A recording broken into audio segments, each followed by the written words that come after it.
Bienvenidos a Conversaciones Rosa.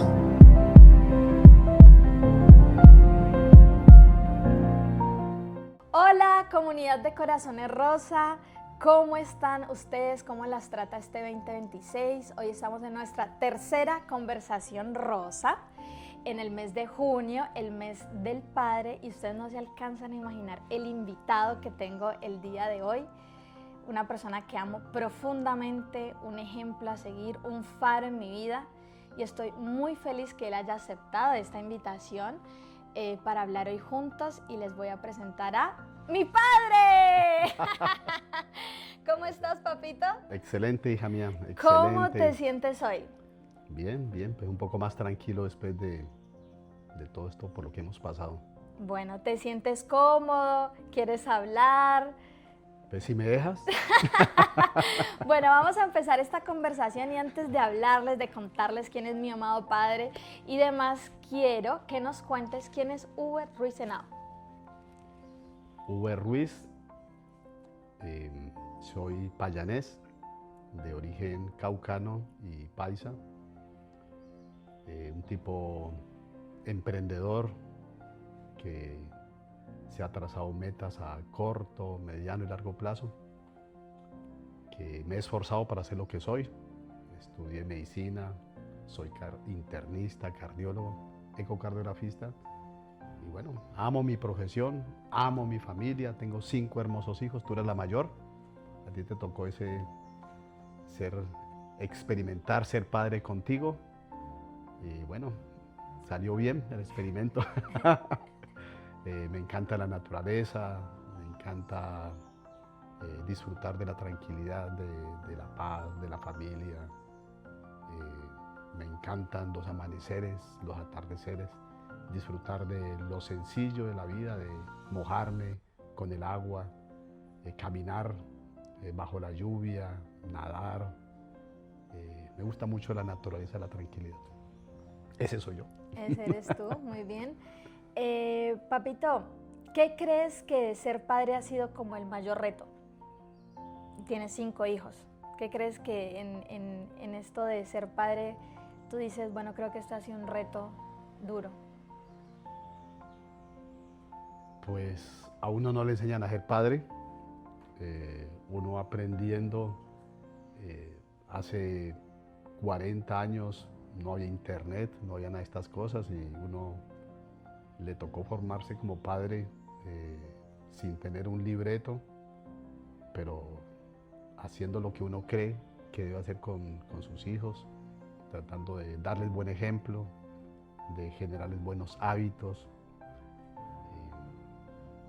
que aprendan para la vida, que sean lo que sea, sean felices, que disfruten lo que hacen en la vida y gozarse todo el proceso de la niñez, de cambiar pañales, de ser el padre ogro, de ser el padre comprensivo, de abrazar, de llorar, de disfrutar sus triunfos, sus éxitos.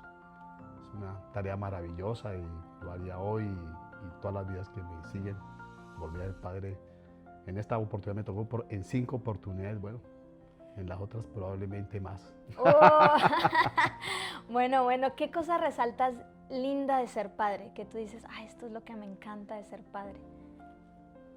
No, disfrutárselos, jugar con ellos, verlos crecer. No, gozarse, ser padre es una experiencia maravillosa. ¿Qué anécdota te acuerdas de nosotros? Yo soy la hija mayor de mi papá, y mientras que él se formaba en sus especialidades, pues yo era muy chiquitita, tenía más o menos 5 años, entonces yo tuve a unos padres muy jóvenes que estaban todavía en su proceso de formación, y aparte tenían que ser proveedores, y aparte tenían que ser padres, y aparte tenían que salir adelante en su familia, y aparte tenían su carrera profesional.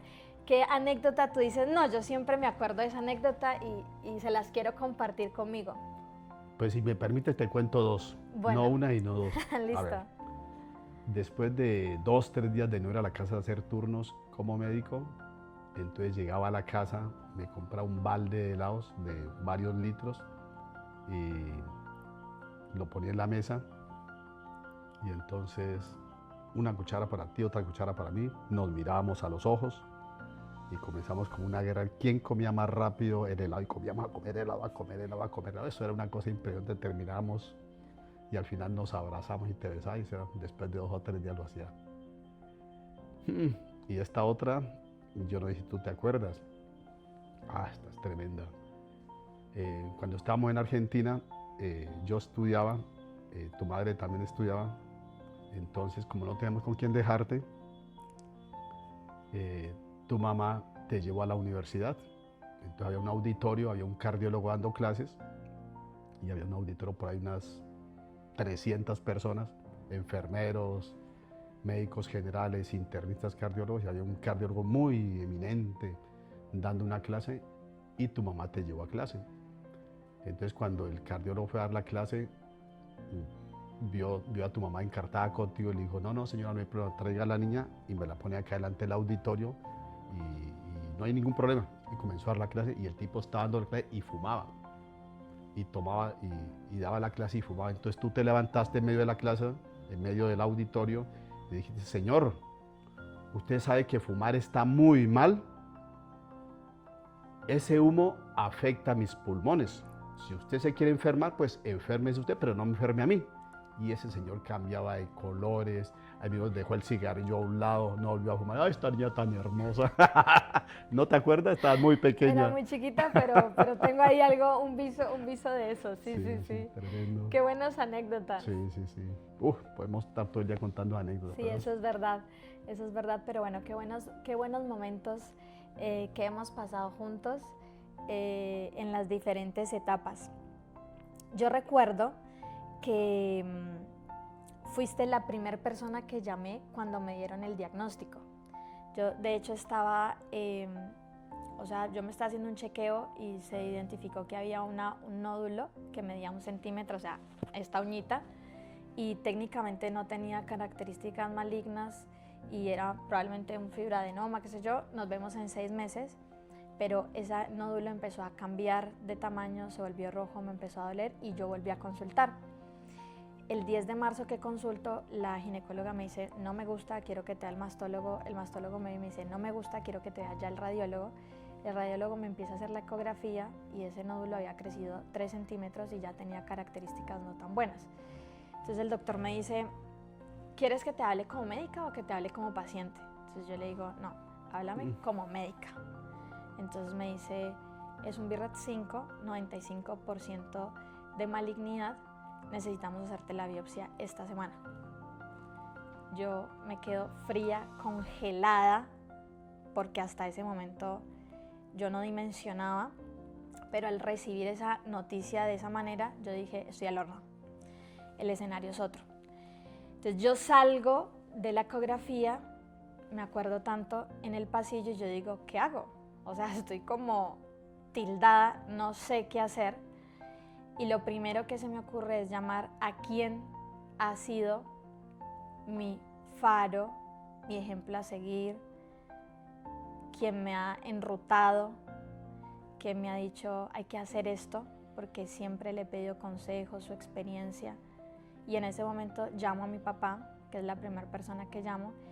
Él estaba trabajando. ¿Estabas en Buga o en Tuluá? En Tuluá trabajando. Estabas en Tuluá trabajando y yo le digo, papi, ¿estás ocupado? ¿Puedes hablar? Y me dijo, sí, pues estaba trabajando, pero me dice, sí, ¿qué pasó? Entonces yo le dije, no, necesito que dejes de hacer lo que estás haciendo porque te tengo que contar algo muy importante y necesito que me ayudes. Entonces te conté, obviamente mi papá no sabía nada de lo que estaba pasando porque yo nunca le conté que estaba haciendo esto ni nada, porque para mí era algo totalmente menor. Entonces le empecé a contar cronológicamente lo que había pasado y me dice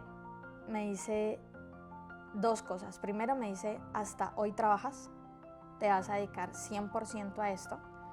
2, hay que hacer lo que haya que hacer y hay que hacerlo ya. ¿Cómo viviste esa noticia, esa llamada, ese primer momento? Pues como médico estamos acostumbrados a manejar a otras personas y en la profesión mía pues a tomar decisiones difíciles.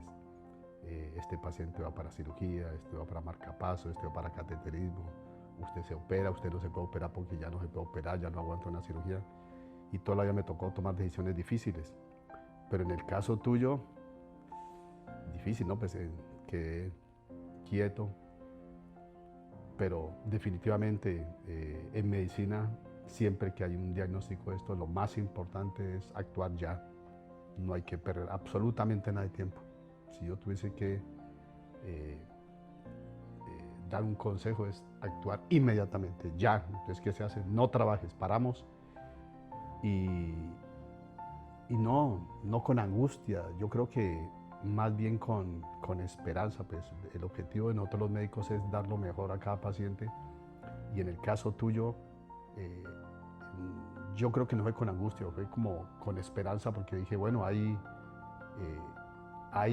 un diagnóstico y hay algo, mucho por hacer, hay muchos avances médicos, está la cirugía, está la quimioterapia, la radioterapia, inmunoterapia, y no es como hace 30, 40, 50 años atrás, hay mucho por hacer entonces, pero lo importante es hacerlo lo más pronto posible. Entonces, eso fue, me salió del alma, no trabajas, y desde ya comenzamos a trabajar.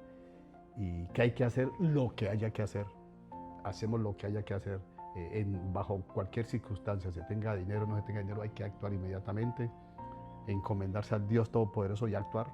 Hablar con los médicos, y sentarse al médico afuera, ya tengo esto, ¿qué hago? Hay que hacer esto, no tengo dinero, bueno, la EPS, ¿qué hay que hacer? No la autorizan, lo que haya que hacer, pero se hace, pero ya. Sí, correcto, eso es lo que hay que hacer, y eso fue lo que hicimos.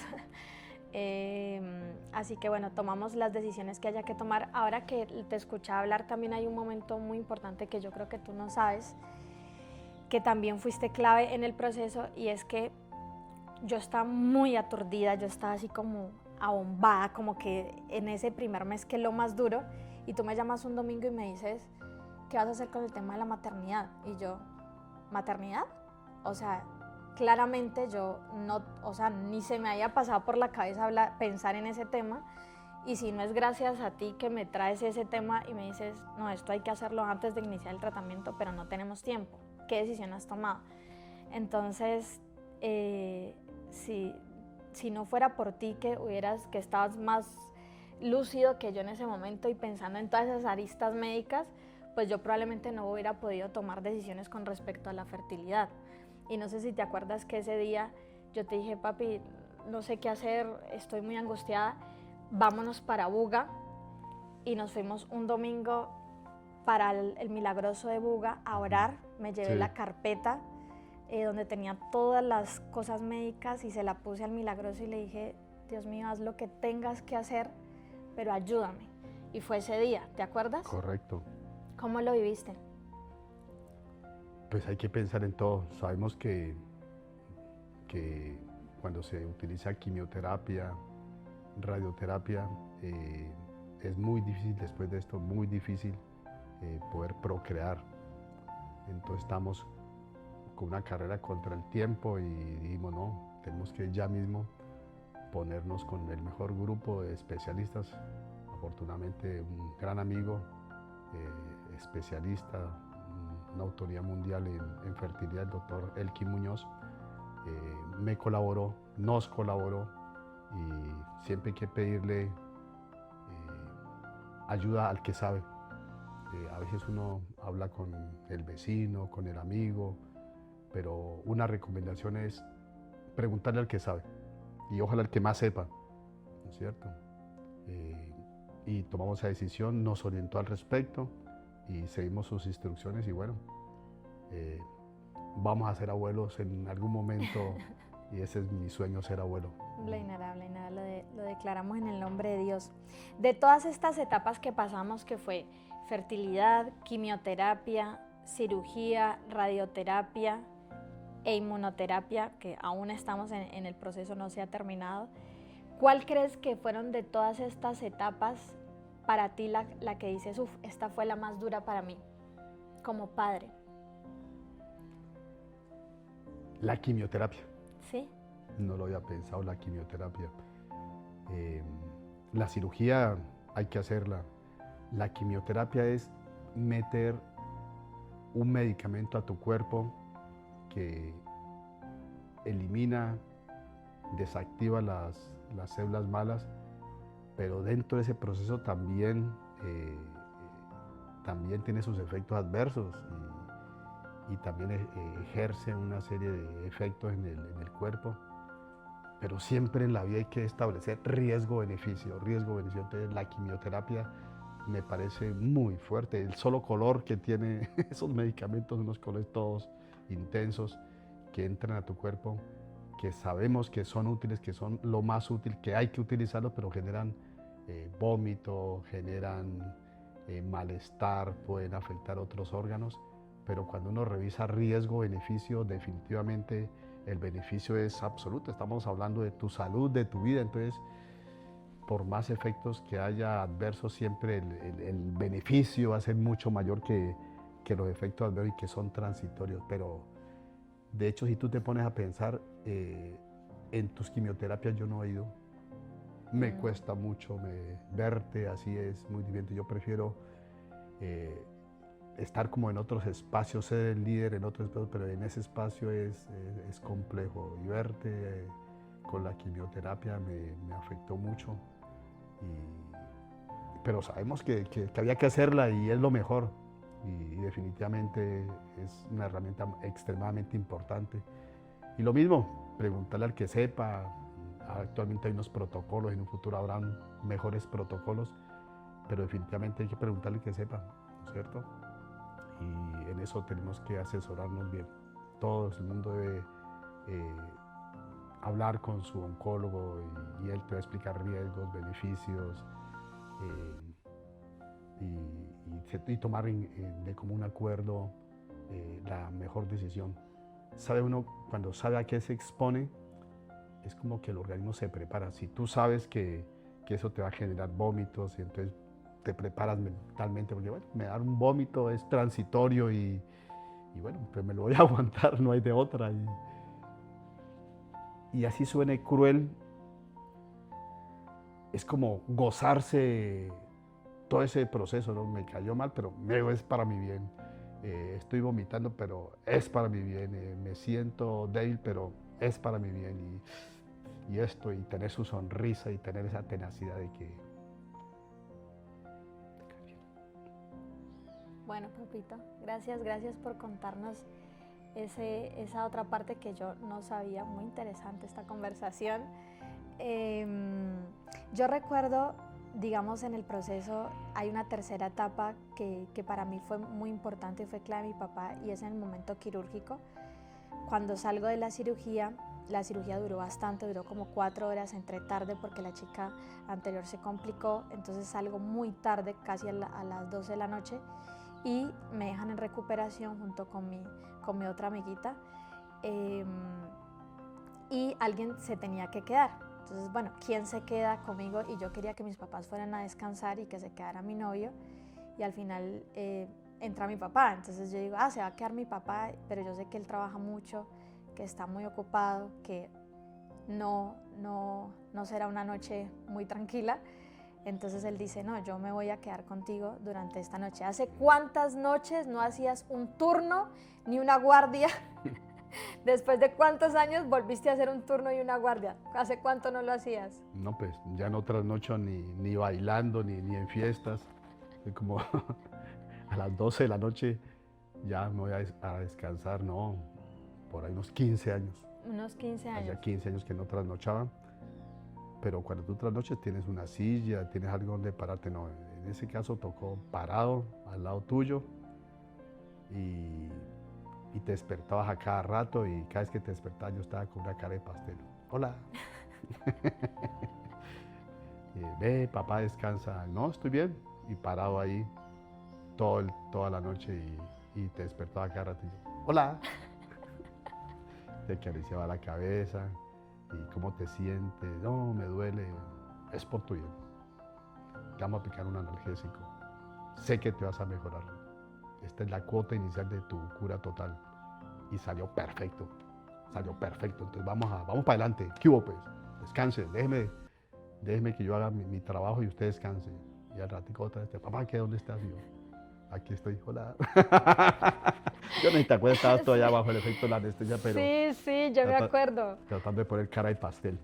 Sí, porque imagínense, o sea, él tiene que, o sea, está haciendo un turno, una guardia, y es su hija la que está acostada, llena de monitores, recién operada, yo tenía mucho dolor, entonces me pusieron morfina, entonces tenía efectos de la anestesia, efectos de la morfina, me dolía, y hay algo que hiciste ese día, y era que me pusiste el dedo aquí, y me hacía duro, y me hacías que me concentrara en el sonido y no en el dolor.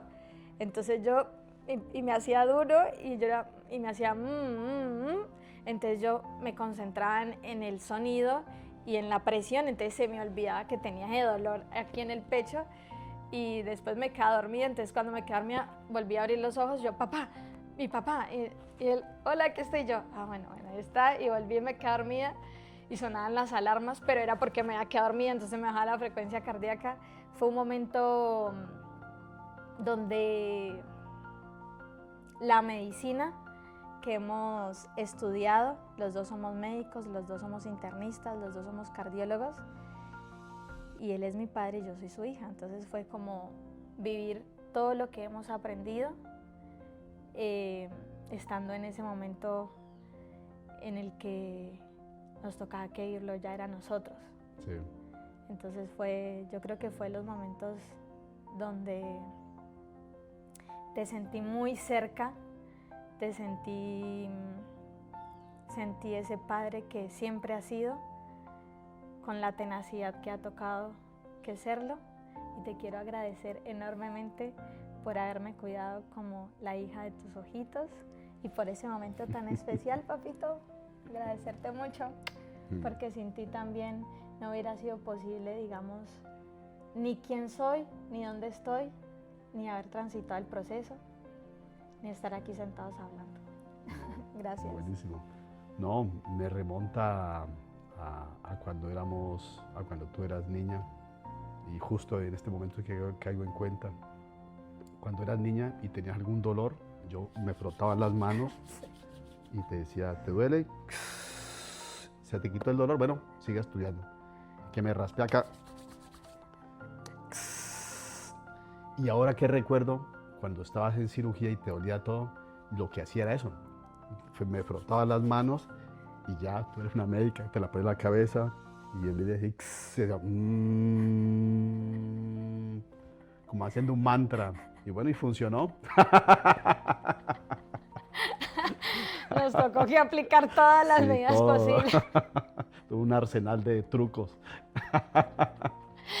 Muy bien, papito. Y hablando de cosas bonitas, bellas y hermosas, ya para cerrar este episodio tan hermoso, en este momento te están viendo más de 19,000 personas, padres de familia que han tenido sus hijos atravesando un momento difícil de diagnósticos. ¿Qué les quieres decir a ellos? ¿Qué herramienta tú crees que te sirvió y que les puedas dar a ellos como padres? Ahí te están escuchando. Bueno, todo esto hay que transitarlo en familia. Cualquier dificultad que haya, la familia es lo más importante. Siempre la unión familiar hace que las cargas se equilibren y que todo funcione mejor. Entonces, dentro de la familia tenemos que reconocernos la función del papá, de la mamá, de los hermanos. Si hay un error, perdonarnos. Si hay algo por mejorar, lo mejoramos. Tenemos que tolerarnos a nosotros mismos, y cada uno tiene que dar lo que tiene en sí, dar lo mejor de cada uno. Y la unión familiar. Yo pienso que la unión familiar es extremadamente importante. El apoyo familiar es muy importante para todos estos procesos. Lo mismo, hay que hacer lo que haya que hacer. El cuidador, el que esté cerca de la persona, también tiene que cuidarse. El cuidador tiene que tener un autocuidado. No solamente la persona afectada, sino el cuidador es muy importante. Ese cuidador debe cuidarse, ese cuidador debe velar por su integridad física, mental, psicológica. Ese cuidador debe irradiar luz, irradiar paz, irradiar serenidad. El cuidador tiene que cuidarse. Entonces, la persona que está pasando por esto es muy importante, pero el cuidador también es importante. ¿Qué más? No. Mejorar la inmunidad. Yo pienso que todos estos procesos, gran parte es por un desequilibrio en las defensas, entonces hay que mejorar la inmunidad, hay que disfrutar las cosas sencillas de la vida como los amaneceres, los atardeceres, dormir bien, hacer actividad física regular, cuál la que le guste, camine, nade, lo que le guste, alimentarse sanamente. Alimentarse sanamente es saber comer, comer muchas frutas, muchas ensaladas, tomar mucho líquido. Es cuidarnos, es saber que tenemos que cuidarnos y saber que todas estas enfermedades cuando aparecen es porque reventó, pero hay procesos previos que no vienen bien, y si seguimos haciendo lo mismo los resultados son los mismos. Cuando sucede esto hay que cambiar definitivamente. Está sometido a una carga de estrés, mermar el estrés, no dormir bien, duerma bien. Definitivamente hay que cambiar el estilo de vida, ¿no es cierto? Y en ello los pilares fundamentales es eso, el sueño, el ejercicio, la alimentación. Muy bien, papita, sé que les va a servir mucho. Ya para cerrar, te voy a hacer la última pregunta. Si la paternidad fuera la vida, y si a ti te dicen hoy, ponle un título a este momento de vida que vivimos desde los ojos de padre, ¿cómo lo llamarías? El título sería La esperanza. Esperanza, ¿por qué? Porque cuando tenemos una dificultad o un problema, tenemos que enfocar todo nuestro arsenal, todas nuestras baterías a buscarle solución. No a quedarnos varados como un corcho en un remolino, sino a buscar las soluciones. Siempre te enseña en la vida que hay que buscar las soluciones. Entonces, tener esa fe inquebrantable en buscar las soluciones, en pedirle a Dios, pero con convicción. Porque cuando tú le pides a Dios y sigues preocupado es porque no le estás creyendo. Tienes que pedirle con convicción a Dios, decirle Dios, orarle, darle gracias por todo, pedirle y saber que Él va a actuar, que Él va a hacer. Y como relajarse un poco, porque sabemos que Él actúa. Sus maneras de actuar son infinitas a través de los médicos, a través de la ciencia, de la tecnología, de la familia, de los amigos. Entonces hay que dejar que todo fluya. Si le pides a Dios y sigues enfrascada en el problema y por qué, y no fluyes, entonces no estás creyendo en Dios. Entonces no es así. Entonces, ¿por qué esperanza? Porque siempre hay una solución. Siempre hay un camino que transitar. Y ese camino, tú ahora lo estás viendo desde otra perspectiva. Pero independientemente del camino hay que esforzarse, luchar por ello y gozárselo. Esta vida es corta, entonces todo ese proceso hay que pasar por este momento y pasarlo. E independientemente del resultado final, es eso, es una lucha, es una esperanza, un propósito. Entonces, yo diría que esperanza, propósito, ser hacedor y buscar al Dios Todopoderoso. Sí.